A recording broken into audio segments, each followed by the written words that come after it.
भगवान जगन्नाथ की धरती ओडिशा से नाता रखने वाली द्रौपदी मुर्मू आज भले ही सियासी ऊंचाइयों पर पहुंच गई हो, लेकिन इन ऊंचाई तक वो जिन सीढ़ियों पर चढ़कर पहुंची, उन सीढ़ियों से गुजरते वक्त उन्हें कितने संघर्ष से होकर गुजरना पड़ा है, ये आप इसी बात से समझ सकते हैं कि वो उस आदिवासी समाज से आती है जिन्हें आज भी सबसे पिछड़ा माना जाता है।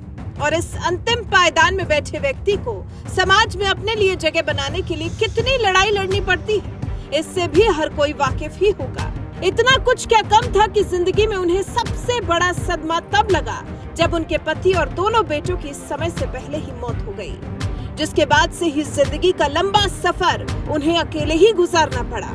और एक वक्त के बाद उन्होंने बीजेपी का दामन थामा, जिसके बाद आज वो किन बुलंदियों पर पहुंच गई हैं, ये आप इसी बात से समझ सकते हैं कि अब द्रौपदी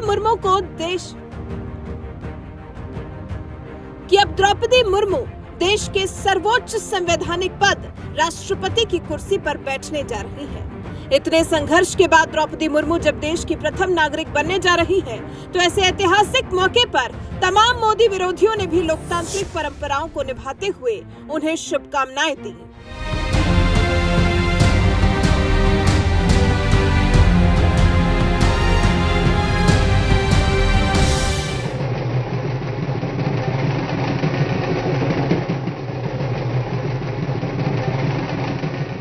बीजेपी नेतृत्व वाले एनडीए की उम्मीदवार द्रौपदी मुर्मू के खिलाफ संयुक्त विपक्ष की ओर से यशवंत सिन्हा को चुनाव लड़वाने वाली सपा, टीएमसी और कांग्रेस के नेताओं ने चुनावी नतीजों के बाद जीत हासिल करने वाली द्रौपदी मुर्मू को जीत की बधाई दी। पश्चिम बंगाल की मुख्यमंत्री और टीएमसी अध्यक्ष ममता बनर्जी ने एक ट्वीट में लिखा, माननीय निर्वाचित राष्ट्रपति द्रौपदी मुर्मू को मेरी ओर से बधाई।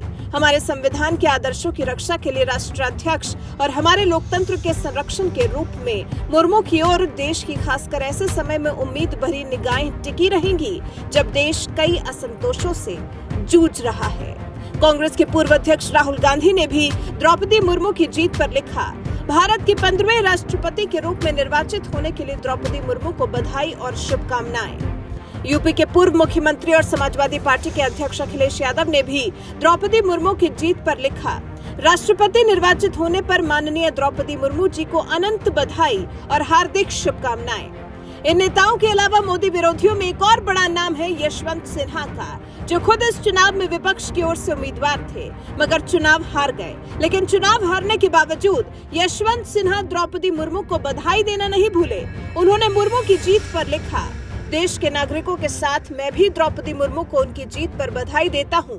पूरा देश उम्मीद करता है कि गणतंत्र के 15वें राष्ट्रपति के रूप में द्रौपदी मुर्मू बिना किसी भय या पक्षपात के संविधान के संरक्षक के रूप में कार्य करेंगी। ममता बनर्जी, अखिलेश यादव, राहुल गांधी, यशवंत सिन्हा समेत तमाम मोदी विरोधियों ने सियासत को एक किनारे रखते हुए इस ऐतिहासिक मौके पर इसी तरह से एनडीए की उम्मीदवार द्रौपदी मुर्मू को उनकी जीत पर बधाई दी और एक लोकतांत्रिक परंपरा का निर्वहन किया। आपको बता दें, संयुक्त विपक्ष की ओर से यशवंत सिन्हा को राष्ट्रपति उम्मीदवार बनाया गया था, लेकिन वो चुनाव हार गए और आदिवासी समाज से आने वाली द्रौपदी मुर्मू ने प्रचंड जीत हासिल की।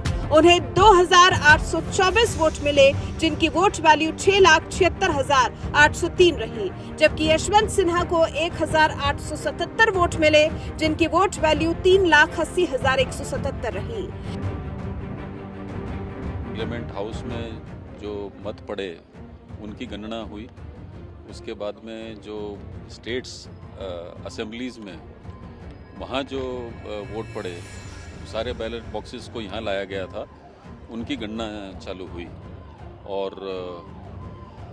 पूरी गणना करने के बाद में कोटा निकाला गया और जो कोटा था उससे अधिक श्रीमती द्रौपदी मुर्मू जी को वोट मिले और जिसके आधार पे मैं निर्वाचन अधिकारी होने के नाते मैंने ये डिक्लेरेशन अभी उनके सुपुर्द किया है।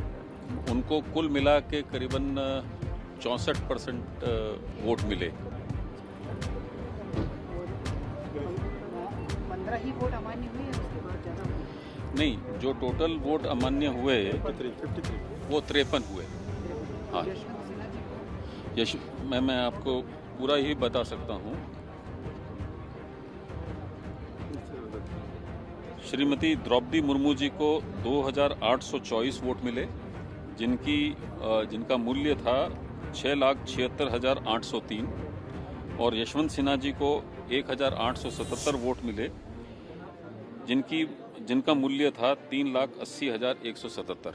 इस प्रचंड जीत के बाद अब द्रौपदी मुर्मू जल्द ही देश के सर्वोच्च संवैधानिक पद पर आसीन होंगी और 25 जुलाई को शपथ ग्रहण के बाद वो देश की 15वीं राष्ट्रपति बन जाएंगी।